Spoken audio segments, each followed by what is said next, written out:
Think of potato. How's it? Well, how do you spell potato?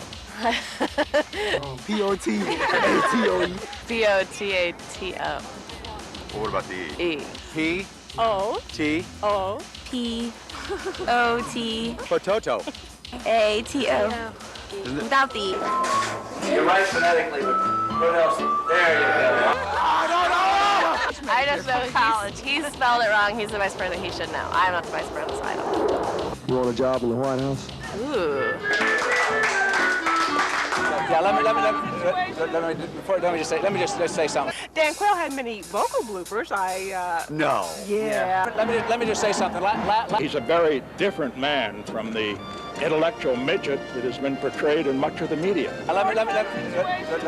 We understand the importance of having the bondage between the parent and the child. Bondage? As America celebrates the 20th anniversary of Neil Armstrong, Buzz Lukin, walking on the moon. These buzzes can be confusing. Buzz Aldrin, second man on the moon. Buzz Lukin, former congressman charged with sex with a minor. Now, way back when Dan was just a senator, and apparently still politically hungry, he was able to hide and chow down while others politely listened to their president. Hail to the chef. Who would have known that Dan Quayle would someday be a salad fork away from the presidency? Have you seen the Quayle quill? Of course you haven't. It's invisible. Now watch closely.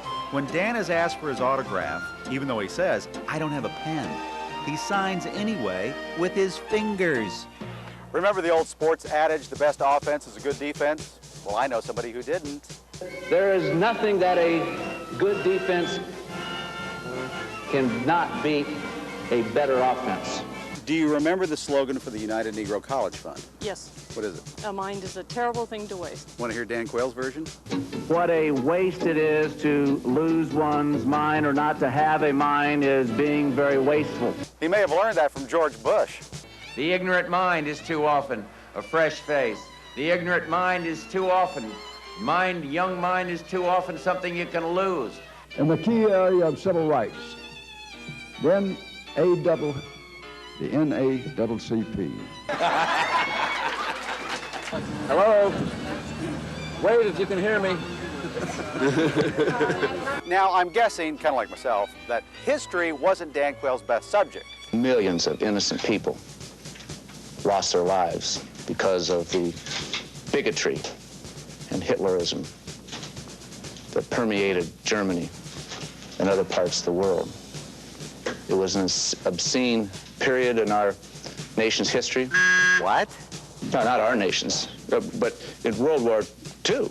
I mean, we all lived in this century. I didn't live in this century, but in this century's history.